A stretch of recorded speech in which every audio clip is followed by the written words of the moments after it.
हमारी GDP growth 8.5-9% होनी चाहिए। सारा कुछ हम वहीं के वहीं हैं। 75-77 साल हो गए हैं इंडिपेंडेंस और दुनिया बहुत बदल गई है, मगर हमारी पॉलिसी मेकिंग इतनी बदली नहीं है। अभी ये जो क्राइसिस हो रहा है, we are saying okay, is the government doing right, raise oil prices much or let the rupee fall or not fall. Some of the problems are international. Our problem is structural in terms of the decisions made, policy decisions made are not very conducive and definitely not conducive for Viksit Bharat achievement. नमस्कार, मैं हूं दिबांग और मेरे साथ हैं leading economist Surjit Bhalla साहब। समझेंगे कि हमारी जो इकॉनमी है वो कहाँ जा रही है, उसकी क्या क्या चुनौतियां हैं, चैलेंजेस हैं, वल्नरेबिलिटीज़ हैं।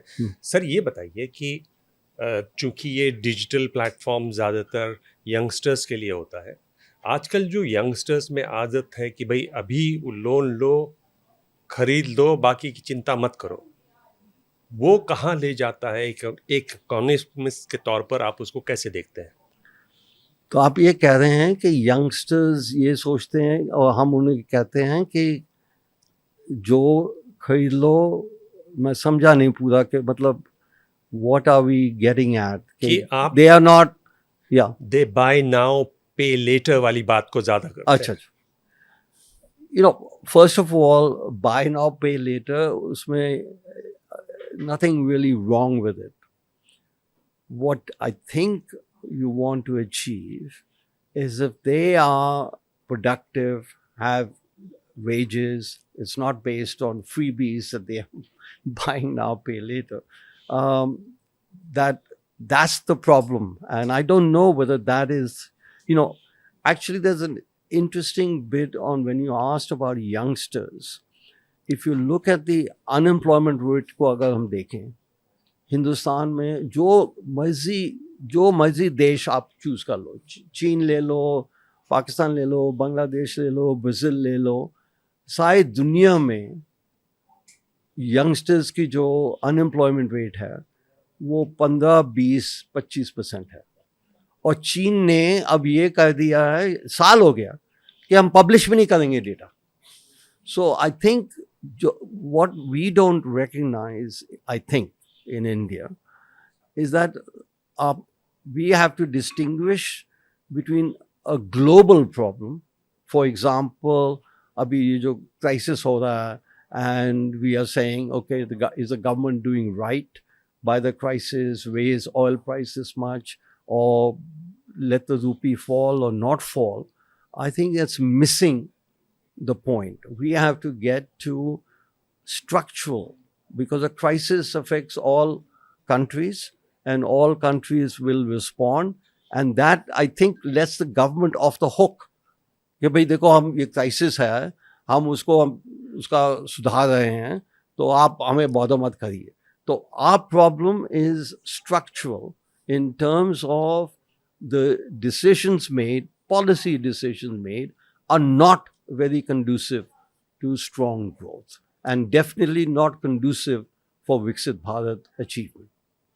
सर अगर यंगस्टर्स को समझाना हो तो जिस तरह से हमारी इकोनॉमी है उसमें अगर हम लोग बिल्कुल व्हाट्सएप की भाषा में बात करें तो ये स्टिल लोडिंग है या पार्टी अभी शुरू हुई है? ये थोड़ा मुश्किल सवाल है। देखिए, हमारे प्रॉब्लम्स ये है कि व्हाट आई थिंक एंड 75-77 साल हो गए हैं इंडिपेंडेंस और दुनिया बहुत बदल गई है, हम बहुत बदल गए हैं, मगर हमारी पॉलिसी मेकिंग इतनी बदली नहीं है। वो प्रॉब्लम है। तो अगर आप यंगस्टर्स को कहें, उनको एक तो हमें समझाना है उन्हें कि जो प्रॉब्लम वो फेस कर रहे हैं, चाहे पे नाउ पे लेटर, फ्रीबीज, जो भी कुछ है, कि some of the problems are international. So I would emphasize कि हमारे domestic problems क्या हैं जो हम कुछ कर सकते हैं, और वो सवाल हम पूछते नहीं हैं कि अब देखो, जो जैसे मैंने अभी बात की थी वो पहले भी, अब इलेक्शंस में अगर आप पॉलिटिकल सर्टेनिटी बड़ी मजबूत चीज़ है ग्रोथ के लिए, मानी जाती है मजबूत चीज़ है कि जब पॉलिटिकल अनसर्टनिटी हो तो ग्रोथ नहीं हो सकती। अब हमारे यहाँ अब पूरी पॉलिटिकल सर्टेनिटी हो गई है, मगर पॉलिसी चेंज कोई खास नहीं होता।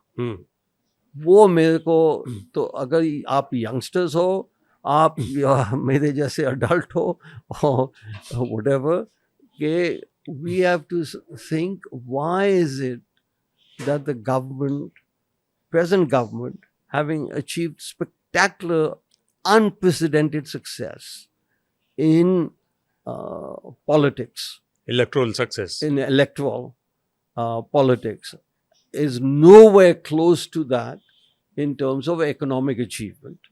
And matter of fact, that in economic policy achievement, it is below zero, मतलब कि नेगेटिव है। हाँ। पॉलिटिक्स में बहुत पॉजिटिव है। हाँ, पर मैं इससे ये पूछ रहा हूँ, आपने ये जो स्टैटिस्टिक्स की बात की कि चीन में क्या होता है, हमारे यहाँ भी तो यही होता है। हम लोग जो आंकड़ा बताते हैं उस पर आप कितना विश्वास करते हैं? अच्छा, ये पहले भी सवाल पूछा था, मेरे से नहीं, जो गर्ग साहब से, और ये अलग बात है।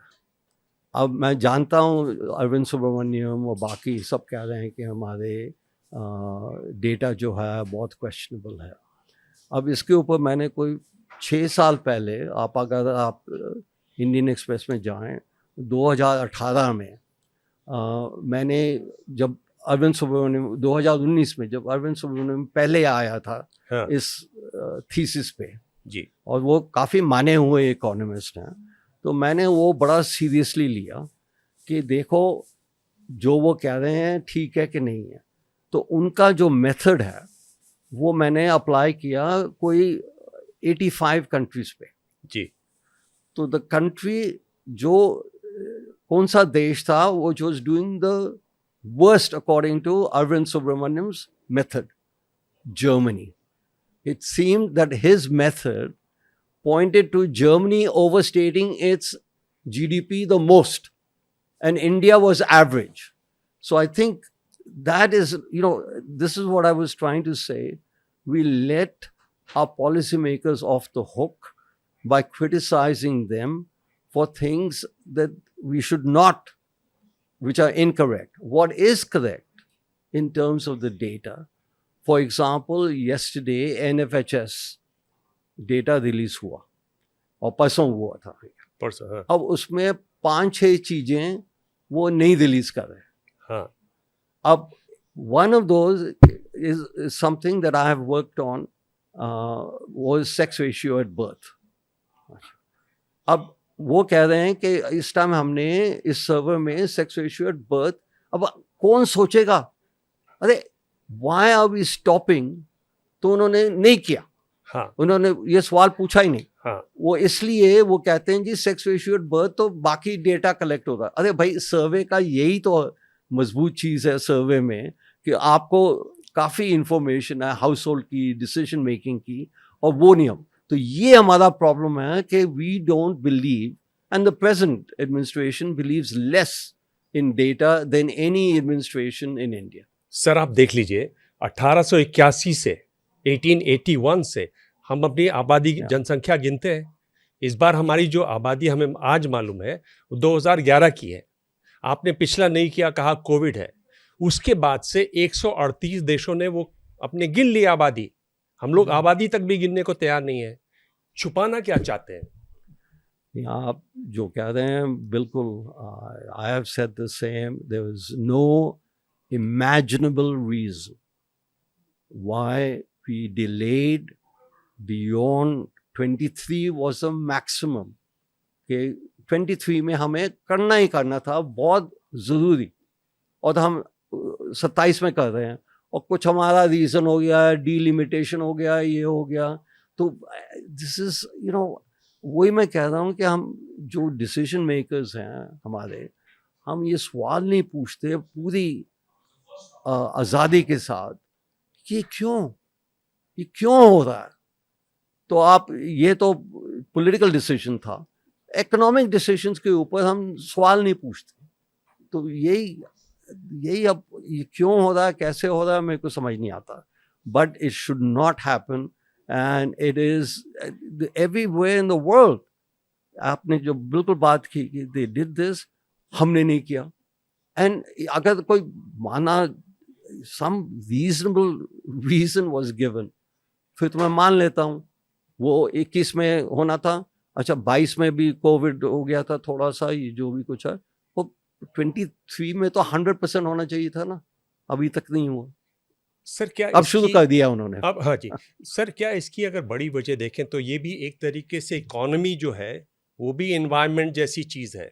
कभी भी बड़ा चुनावी मुद्दा नहीं बनती है.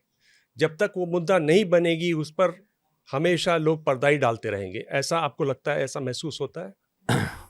देखिए, अगर हमें, मेरे को तो ये लगता है कि हम सारे मिल के, मैं आप सवाल नहीं पूछते. अब ये सवाल हम इसलिए नहीं पूछते, हमें डर है, क्या बात है क्या नहीं है वो अलग है, मगर हमें सवाल पूछना चाहिए कि ये क्यों हो रहा है, और आपने ये पॉलिसी की उसका क्या कॉन्सिक्वेंस होगा. जैसे मैंने कहा कि आज तक हम ये बजट भी बनाते हैं, पूरी सीक्वेंस में बनाते हैं. सारी दुनिया में बजट से पहले काफ़ी कंसल्टेशंस वगैरह होती हैं और प्रेस में होती हैं कि ये होना चाहिए, ये नहीं होना चाहिए. गवर्नमेंट डिफेंड करेगी, 50 आर्टिकल गवर्नमेंट लिखेगी, 50 आर्टिकल NGOs लिखेंगे, 50 आर्टिकल थिंक टैंक्स लिखेंगे. यहाँ पे नहीं होता. तो इसलिए ये शायद रीज़न है कि हमारी तरक्की GDP जो है वो 6%, 6.5%, कोई 35 साल से हो रही है. और जहाँ हमें हमारी GDP ग्रोथ 8.5-9% होनी चाहिए, given our capabilities, given our investment in human capital, given our investment in physical capital, सारा कुछ हम वहीं के वहीं हैं. सर ये बोल रहे हैं कि जैसे हम लोग तीसरी बड़ी अर्थव्यवस्था दुनिया की बनेंगे, अब तो खैर छठी पे पहुंच गए. ये जो आम आदमी कहता है कि मेरी जेब में क्या आया, उसका क्या जवाब देंगे आप? उसको क्या जवाब दिया जाए? उसको क्या जवाब दे सरकार? अच्छा देखिए, अब आम आदमी पूछता है मेरी जेब में क्या है, और अब ये एक सवाल हमने नहीं किया और उसके कॉन्सिक्वेंस हम देख रहे हैं. 2013 में नेशनल फूड सिक्योरिटी एक्ट पास हुआ था, 2013 में. और उसमें यही था कि 75% रूरल इंडिया को मुफ्त फूड और 50% अर्बन इंडिया को मुफ्त फूड. ठीक है, ये बीजेपी ने नहीं किया, ये कांग्रेस ने किया था. National food security act law. अब अगर फॉर 50% ऑफ द पॉपुलेशन आप उनको फ्रीबीज दे रहे हो, खाना दे रहे हो, सब कुछ दे रहे हैं, वो भी कहता है क्या करें. अब ये एक और बात है कि अब जो आप पहले हम चुनाव की बात कर रहे थे, कितनी इलेक्ट्रल विक्ट्रीज हुई है जी. The BJP can change that law. मैं नहीं करेंगे. तो मैं कहता हूँ आप लोगों को, प्रेस को ये पूछना चाहिए कि आप इसको क्यों नहीं चेंज कर रहे. आप फ्रीबीज की बात कर रहे हैं, सबसे बड़ी फ्रीबीज. अभी मैंने फर्टिलाइजर की सब्सिडी की बात नहीं की, वो 1980 से चल रहा है. अभी सबको पता है क्या हो रहा है, सब लेखक लिख रहे हैं सेम चीज, 50 साल से हम लिखे जा रहे हैं, तो होता क्यों नहीं. मैं कहता हूं मेरे को तो ये दुख है कि सबको पता है क्या करना चाहिए, सबको. जी भला साहब, आप बार बार कह रहे हैं कि सवाल क्यों नहीं पूछते, पर सवाल पूछने के लिए सामने वाला सामने आए तो. प्रधानमंत्री तो जब प्रेस कॉन्फ्रेंस से नहीं पूछते, हम कहाँ पूछेंगे सवाल. इतनी सिक्योरिटी होती है, तो आप उनके आसपास फटकना मुश्किल है. मैं एक स्टेप ज्यादा हूं, एक एक्स्ट्रा स्टेप ले रहा हूं. आप कह रहे हैं प्रधानमंत्री से पूछें सवाल. मैं कहता हूं मैं इकोनॉमिस्ट हूं. अगर कौन सा इकोनॉमिक डिसीजन जो हमने किया है हमें पता है कौन कर रहा है, ये भी नहीं हमें पता. अब मिनिस्ट्री ऑफ फाइनेंस है, अगर वो मिनिस्ट्री ऑफ फाइनेंस के बाबू लोग कर रहे हैं, कौन कर रहा है ये भी हमें नहीं पता.